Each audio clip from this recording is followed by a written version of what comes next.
Madame la présidente, madame la ministre, mes chers collègues, comme cela a été rappelé, nous nous retrouvons pour la deuxième fois dans cet hémicycle pour examiner les dispositions législatives qui doivent permettre à la France de faire des Jeux olympiques et paralympiques 2024 une grande réussite.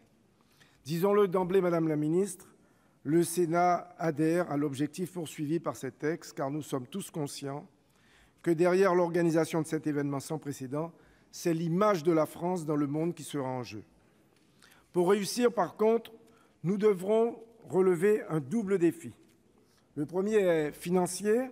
Chacun en mémoire les dérives financières qui ont secoué les précédentes éditions, et je sais de quoi je parle parce que Rio est voisin de la Guyane. Il est donc primordial que la France soit à la hauteur de l'enjeu et maîtrise les coûts annoncés. Le second défi est plus profond. Il réside dans notre capacité à valoriser l'olympisme par-delà l'événement lui-même, par-delà l'élan d'enthousiasme sportif qu'il suscitera jusqu'à ce que la flamme soit éteinte. À cet égard, l'Olympiade culturelle qui précédera de 4 ans l'ouverture des Jeux est un très bon outil. Pour autant, madame la ministre, celui-ci ne doit pas se limiter aux sites olympiques et aux bases arrières, auxquels moi je préfère d'ailleurs le terme de base avancée. Il doit également permettre de faire rayonner les valeurs de l'olympisme dans toute la France et surtout et aussi dans tous les Outre-mer. Cela étant dit, nous nous retrouvons aujourd'hui pour l'examen d'un texte pour le moins singulier. En effet, d'abord conçu de manière purement technique, ce projet de loi a rapidement évolué face à la nécessité posée par le Conseil d'État, et cela a été dit, de passer par la loi pour créer l'Agence nationale du sport. En premier lieu, il nous est proposé, avec les 2 premiers articles bienvenus, la ratification de l'ordonnance relative aux voies réservées à la circulation de certains véhicules et à la police de circulation. Si on pouvait légitimement penser que ces mesures concernaient davantage le domaine réglementaire, le recours à la loi était toutefois nécessaire. En effet, la répartition des compétences s'agissant du pouvoir de la police et de circulation relève directement du pouvoir normatif. La perspective des Jeux olympiques et paralympiques 2024 constitue donc une opportunité pour faire évoluer le modèle sportif français, régulièrement mis à l'index.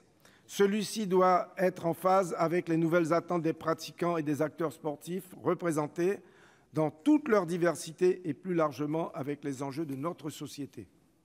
Aussi, l'article 3 vient-il ensuite préciser l'Agence nationale du sport sous la forme d'un groupement d'intérêt public, un GIP, dont l'objectif est précisément de renforcer les capacités sportives du pays sur le fondement d'une gouvernance collégiale et concertée. Le principe en lui-même ne pose aucun souci majeur. Au contraire, et notre rapporteur a lui-même souligné la pertinence du recours au GIP en ce qu'il permet une souplesse de gestion et de financement. Mais pour autant, reconnaissons-le aussi, il est quelque peu frustrant pour les parlementaires que nous sommes d'effleurer ainsi l'Agence nationale du sport sans évoquer davantage son organisation, son mode de gouvernance ainsi que sa pérennité. Car le sujet n'est pas anecdotique. Comme l'observe le Conseil d'État, la création de cette nouvelle agence revient pour l'État à se dessaisir des principales dimensions de la politique du sport, le soutien au sport de haut niveau et à la haute performance d'une part, et le développement à l'accès et à la pratique sportive d'autre part. C'est la raison pour laquelle notre rapporteur, que je salue à nouveau pour son travail, a souhaité profiter de ce texte pour ouvrir le champ de notre débat. Je me réjouis personnellement de l'occasion qui nous est donnée de parler de sport, tant les débats techniques autour des JO 2024 peuvent parfois s'avérer frustrants. Dans le détail, notre commission a voulu préciser la gouvernance, l'organisation territoriale et les moyens de cette nouvelle agence. Notre groupe soutient les modifications opérées en faveur d'un rôle accru des parlementaires dans la politique sportive de la France. Il semble en effet important que certaines commissions puissent donner un avis sur la convention d'objectifs. Il porte également un regard bienveillant sur le recentrage du rôle du préfet de région comme délégué territorial, ainsi que sur la création d'une conférence régionale du sport. Notre groupe sera en revanche opposé à la décision de confier aux responsables de la haute performance de l'agence l'affectation et l'évaluation des conseillers techniques sportifs dans les fédérations agréées. Si j'ai personnellement soutenu la position récente de notre commission contre un transfert obligatoire des CTS aux fédérations sportives, c'est précisément parce qu'un temps de concertation me semble indispensable. Aussi, il me semble tout autant précipité de confier la gestion des CTS à l'Agence nationale du sport, tout juste créée. Je note d'ailleurs que le collectif des 3 500 CTS ainsi que l'Association des directeurs techniques nationaux n'y sont eux-mêmes pas favorables. Pour conclure, Mesdames les ministres, Mesdames et Messieurs, je vous sais pleinement investis pour faire évoluer le modèle sportif français, un modèle selon lequel l'État est partenaire auprès des acteurs responsables et engagés que sont les fédérations, les collectivités, le monde de l'entreprise.